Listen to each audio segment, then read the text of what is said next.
Peggy 3.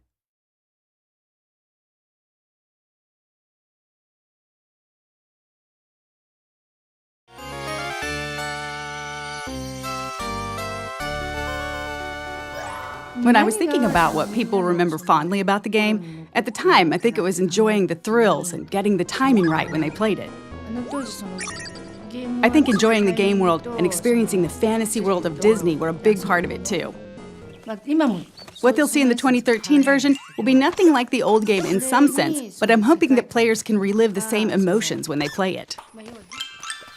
It's taking something that was very iconic in the 16-bit era and thinking, well, how can we take something that was really special, really worked well, was one of the most iconic games of its time, and actually try and explore that in new ways with the technology. And you have to be very mindful of what made the original so successful and why people loved it, and try and bring that forward without it being just, literally a one-for-one remake. There were a lot of unique games at the time in terms of graphics or the general atmosphere of the game. Even among those, this game made an impression that still lasts. And now it's being remade. The fact that we're bringing back something nostalgic that people remember fondly as a game they enjoyed years ago, to me, is the epitome of Disney.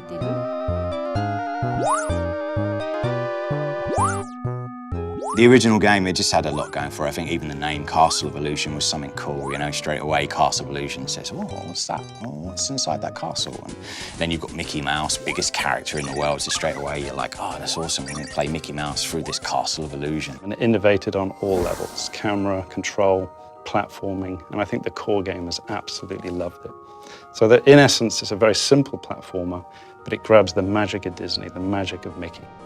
It was my first time making a game, so I came up with ideas I thought might be interesting and things I thought would help flesh out the fantasy world without being hesitant about how difficult or unconventional they might be.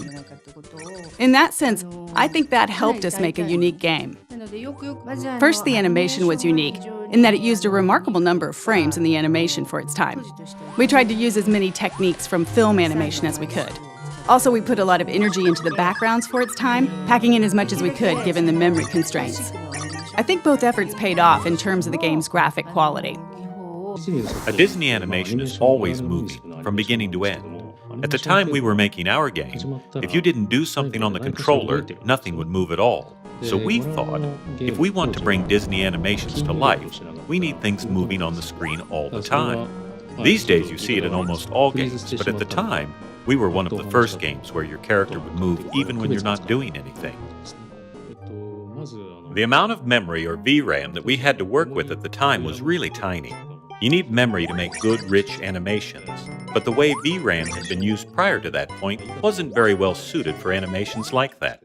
So we worked with the programmers to rebuild the system from the ground up to let us focus more on the animations. Once we got the animations where we wanted them, we adjusted the character's movements pixel by pixel for a better feel when the player controls him.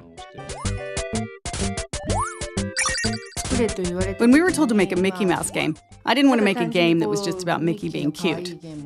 Our focus was on how we could include the Disney World view from their classic movies. So rather than Mickey Mouse alone, we drew inspiration from the various classic movies that Disney's produced.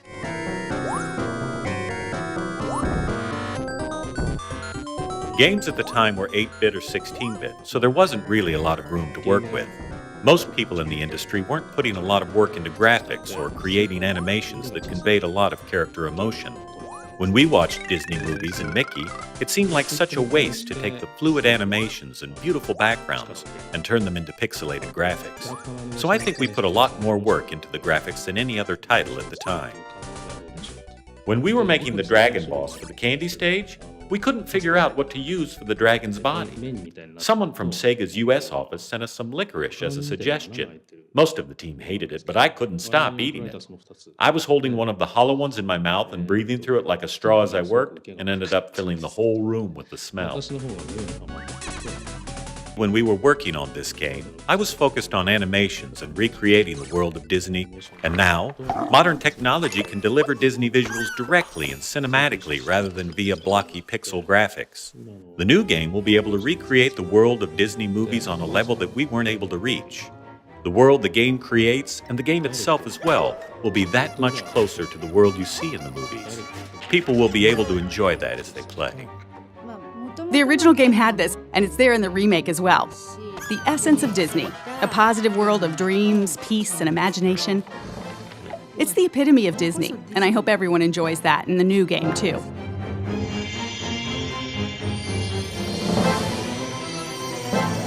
We're very fortunate to be still working with the original producer of the game. I don't think many other studios have ever had that opportunity. Sega actually approached us about this a number of times, so I've seen prototypes and ideas from other developers as well. But with SSA's prototype, it took me back to when I was working on the original game. It reminded me of things I was feeling at the time, or what was going through my head as I was working on it. That's a wonderful thing, and it made me really want to work with them. The prototype we delivered was actually to be presented to the producer of the original game. There is nothing like that as a goal to motivate a team and then to fly a lot of that team over to Japan and present live. I myself was quite nervous. I've heard that the producer was very tough, very talented. She did the original game. We were there in the meeting, everything was quiet. She walks in, everybody's very nervous. It went phenomenally well. She was happy, she was laughing, she enjoyed what we did to Mickey. For us to change the mechanics, we have to be very cautious. We can't steer too far away from the feel of Mickey, and we can't go too retro, because there were technology constraints in those days on what you could do with Mickey. So we've analyzed the feel of Mickey, the jump heights, the inertia, the turn, on the edge of a cliff, and we've been able to just knock it out of the park, all the animations, and now we're challenged by the feel of Mickey. So we feel we can move from the retro to retro plus. We can do more of what I think the gamers in those days would have loved because of our technology. It's more lifelike, it's more fun. The lighting effects are taken into the account, the candlelight in the background. So all of a sudden the personality, the core pillar of the game, Mickey, is brought to life. And that's something that we really want to do with Castle of Illusion, is try and modernize Mickey, but put him in the context of what we had before in the original game. And our challenge then is to try and improve the animations, the look and feel of Mickey, the characters around Mickey, the environments that he's in, and even the music score is a massive part of that whole Disney package. Primarily, we're able to do a lot more with the sound effects, the mixing, the environmental effects. I mean, these are all things that we come to expect without realizing it. If a fan of the original picks up and plays the new Castle of Illusion, I think they're going to be really surprised. I think they're going to feel like this is Castle of Illusion, and I think we've played a few little tricks on them along the way. And I think if they're looking out for those things that they remember, they're going to see them and a few extra as well. That's the thing I'm most nervous about. When people who've played the game before get their hands on the new game, what will they think? I can't wait to find out. It's expressed in a completely different way, but the essence is the same.